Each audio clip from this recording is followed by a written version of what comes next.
ভারত বিদ্বেষের পরিণতি কিন্তু আমি দেখতেছি আমাদের জন্য খুব একটা সুখকর হবে না, ভালো হবে না।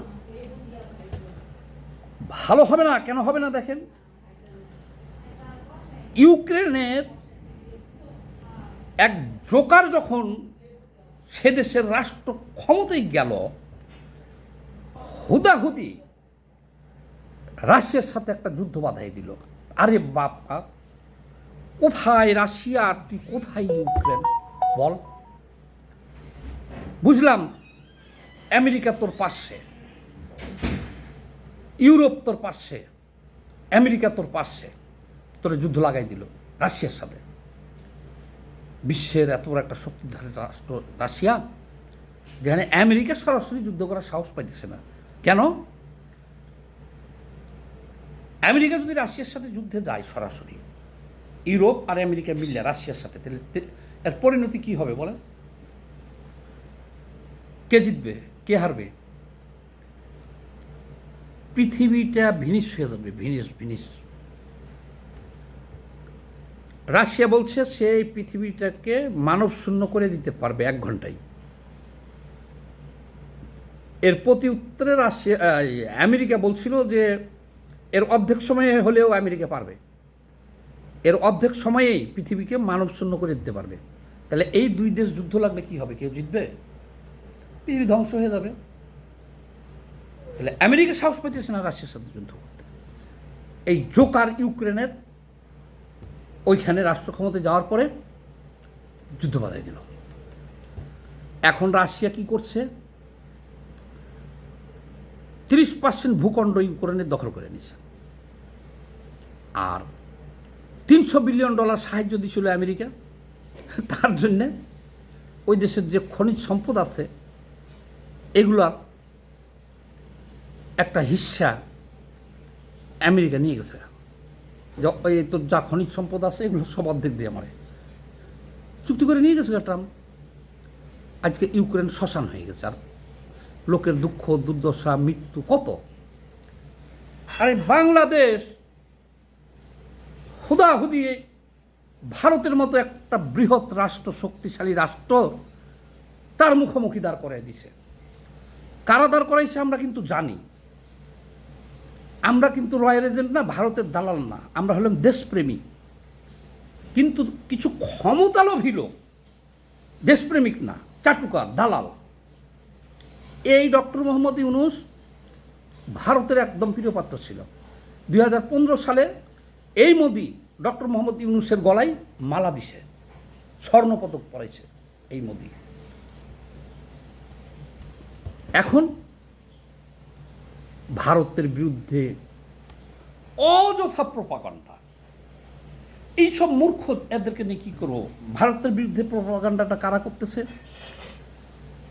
যারা বলতেছে যে পাকিস্তান আমাদের ভাই, 71-এ ভারত আমাদের ভাগ করে দিছে, এই সেন্টিমেন্টে জামাত, শিবির, রাজাকার, আলবদর সহ আরও কিছু ইসলামপন্থী লোক, এদের মগজ খালি। আর জামাতের যারা আছে এদের মগজ খালি না, এরা তো ওই পরাজয়ের শত্রু নিবে, প্রতিশোধ নিবে। এই সাধারণ মানুষগুলোর কাছে প্রচার করতেছে ভারত ভারত বিরোধ, ভারত বিরোধ, ভারত আমাদের শেষ করছে, ভারত চুষে খাইছে, ভারত চুষে খাইছে। ভারত 10 মাসে কত লক্ষ? 26 লক্ষ ভারতীয় বলে বাংলাদেশে চাকরি করত। এটা আইন উপদেষ্টা আসিফ নজরুলের ঘোষণা। সবখানেই দেখতো ভারতীয় লোক চাকরি করতেছে। এই ব্যাপারটা তো যে 10 মাসে একজন ভারতীয় লোককে ক্যামেরার সামনে আন, একজন, 26 লক্ষের মধ্যে একজন, 10 জন লোককে আন, যে এই যে 10 জন ভারতীয় এখানে অবৈধ চাকরি করতেছিল, পারছস? এখন চারিদিক থেকে প্রশ্ন করছে, উত্তর নাই। মানে একজন হাজির করতে পারে নাই। কোথায় 26 লাখ ভারতীয় চাকরি করতেছে সবখানে?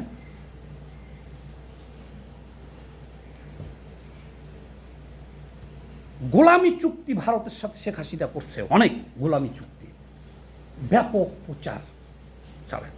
গোলামি চুক্তি 10 মাসে একটা চুক্তি কি ইউনূস সরকার বাতিল করছে? জনসমক্ষে একটা চুক্তি বাতিল করে আমাকে দেখা জনসমক্ষে দিয়ে দেয় যে এই চুক্তিটার ফলে আমাদের দেশের এত ক্ষতি হয়েছে আর ভারতকে এটা দিছে। পারছস কই?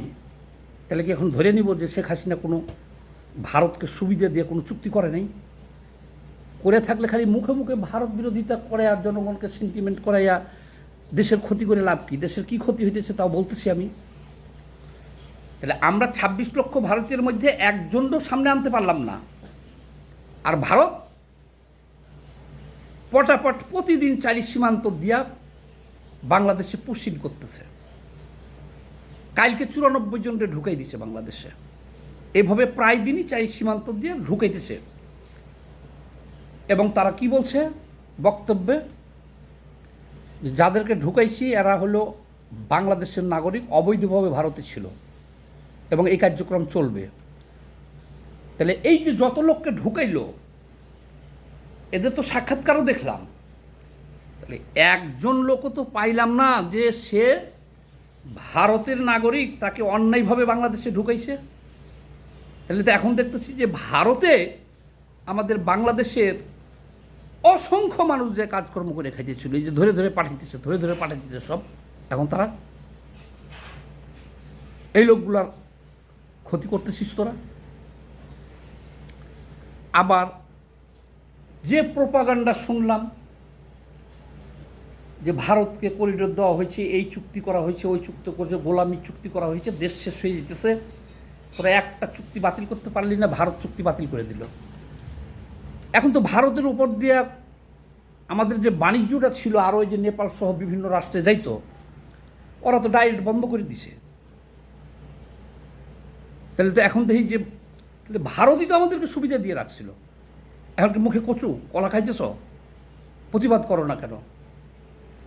ভারতের সাথে যে চুক্তি ছিল যে তাদের ভূমি ব্যবহার করিয়া, রোড ব্যবহার করিয়া বাংলাদেশ থেকে গার্মেন্টস সহ বিভিন্ন পণ্য ভারতের উপর দিয়ে নেপাল, শ্রীলঙ্কা হয়ে বিভিন্ন দেশে যাচ্ছিল সড়ক পথে, ভারত বন্ধ করে দিছে। এটি তো কই একটা প্রতিবাদ তো বাংলাদেশের পক্ষ থেকে দেখি না। তাহলে তো এখন দেখতেছি যে তারা আমাদেরকে সুবিধা দিয়ে রাখছিল। আবার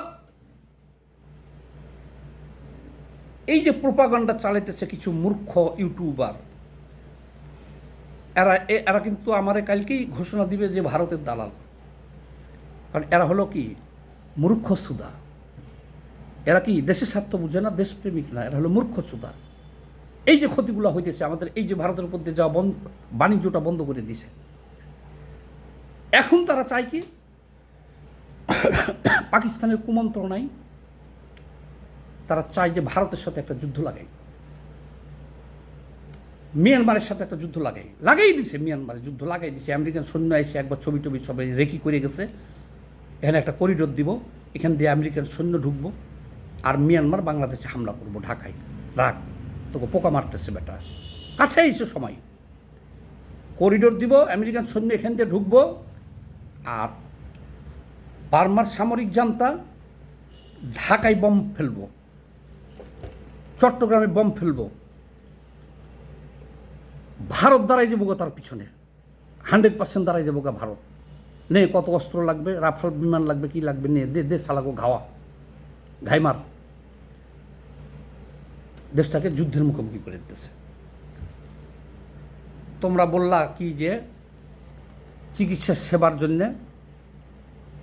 চীনে যাবে, সিঙ্গাপুরে যাবে, পাকিস্তানে যাবে, সবচেয়ে বড় কথা পাকিস্তানে যাবে। এই 10 মাসে বাংলাদেশের কত হাজার রুগী যে বিপদে পড়ছে, আর কত রুগী যে এই যে ক্যান্সার রুগীগুলা যাইতো মারা গেছে। এই যে পুরান ঢাকার যাইতে পারলো না, লালবাগের ওই আমার ওই বন্ধুর বোনটা মারা গেল, 2-3টা থেরাপি নিয়েছিল ইন্ডিয়াতে, আর দায় নাই, মারা গেল, 15 দিন আগে মারা গেল। এরকম জনগণের চিকিৎসা সেবাটা বন্ধ করে দিল। পাকিস্তান যাবো, একটা লোক গেছে পাকিস্তানে চিকিৎসা করতে বাংলাদেশ থেকে। তোরা হিসাব বুঝস যে ভারত এখানে বাসে চড়ে গেলে পরে আন্তর্জাতিক মানের চিকিৎসা পাওয়া যায়, আর বাংলাদেশে খরচ বাংলাদেশে স্কোয়ার সব বেসরকারি হাসপাতালে চিকিৎসা করতে যে টাকা লাগে, ইন্ডিয়া গাড়ি ভাড়া দিয়ে যে সেই টাকার চাইতে কম টাকায় চিকিৎসা করে চলে আসা যায়। আর পাকিস্তান যাইতে গেলে এর একেবারে কম করে হলে 10 গুণ খরচ লাগবে।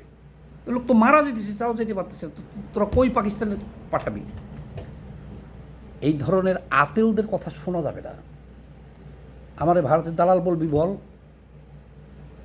আমি যে কথাগুলো বলতেছি তোরা তো বেটা একটা দেশে যুদ্ধ বাধাই দিতেছিস, আর এখন তো কিছু দেখাইতে পারতেছিস না। উল্টা ভারতই আমাদের ব্যবসা বন্ধ করছে, ট্রানজিট বন্ধ করছে, ভারতের লোক বাংলাদেশ থেকে ধরে ধরে বন্ধ করতে পাঠিয়ে দিছে, ভারতীয় মেডিকেল যাওয়া আমাকে বন্ধ করে দিছে।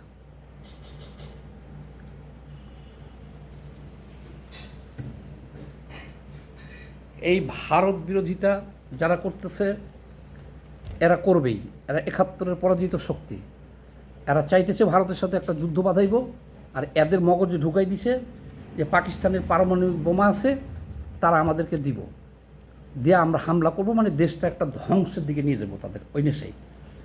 এদের হাতে যদি রাষ্ট্রীয় ক্ষমতায় যায় তাহলে ঠিকই দেশ ধ্বংস হয়ে যাব, ইরাকের মতো হবে, নাহলে আফগানিস্তানের মতো হবে, ধ্বংস করে দেবো। কাজেই এদেরকে ক্ষমতায় যাইতে দেওয়া যাবে না। আর এই সরকার তো এই এদের কথাই নাচতেছে, তবে সরকার কিছু করে নাই। সরকার আরও 10 মাসে, যে এই সরকার ক্ষমতায় আসার পরে প্রথমেই ভারতে আদানির টাকাটা দিচ্ছে, আদানির বিদ্যুতের টাকা দিতে বাকি ছিল, তাড়াতাড়ি করে হেডি পরিশোধ করছে আগে। এই সরকার ভারতের বিরুদ্ধে একটা ব্যবস্থা নিছে, উল্টা আরও খালি খালি ভারত বিরোধিতা করে আমরা একের পর এক ভারতের কাছ থেকে নিষেধাজ্ঞা খাইতেছি। তারা ট্যান্ডিস বন্ধ করে দিছে, চিকিৎসা বন্ধ করে দিছে, ডেলি আমাদের সীমান্ত দিয়ে লোক ঢুকাইতেছে, এই সীমান্তে গুলি করে যে পরশুদিনকে একজনকে মেরে ফেলছে। দেশ চালানো অত সহজ জিনিস না। আর 54 বছর ধরে দেশটা স্বাধীন হয়েছে, আমাদের অভ্যন্তরীণ কিছু বিশৃঙ্খলা থাকলেও আমরা ইরান, আফগানিস্তান, লিবিয়া, সিরিয়া হয়ে যাই নাই। দেশটা ভালো চলতেছে, ভালো আছে। ফালাফালি করে ভারতকে বাংলাদেশে হামলা করার সুযোগ করে দিয়েন না। আর কেউ ক্ষমতায় থাকার জন্য সরি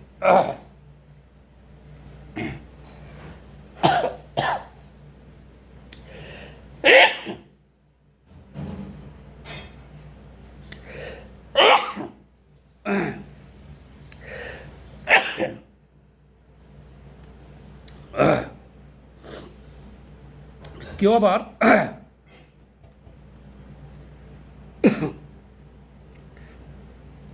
ইন্টারিম গভর্নমেন্ট